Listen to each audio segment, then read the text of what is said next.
Surtout, ne pas gâcher les fêtes. Emmanuel Macron réunit ce matin un nouveau conseil de défense sanitaire avec un objectif, ajuster la stratégie pour freiner l'épidémie.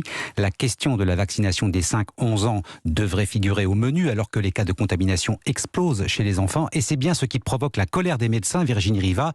Pour eux, le responsable de cette flambée est à chercher du côté du nouveau protocole en place dans les écoles. Oui, le fait de ne plus fermer les classes au primaire et en maternelle dès l'apparition d'un cas ne passe pas du tout chez les médecins, alors que le taux d'incidence, lui, chez les 6-12 ans est en très forte augmentation, plus 92% en une semaine, il est de 663. Un nouveau protocole à l'école à rebours de la dynamique de l'épidémie, selon Djilali Hanan, chef du service réanimation à l'hôpital Raymond Poincaré de Garches. La France a su préserver la scolarisation de ses enfants. C'est très bien.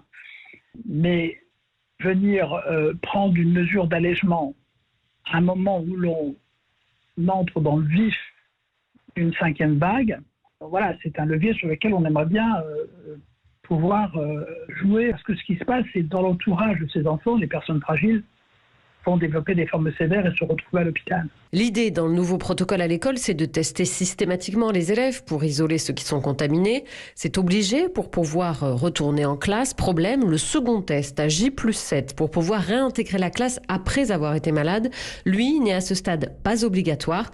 Le ministre de l'Éducation nationale n'excluait pas en fin de semaine de l'imposer. Virginie Riva.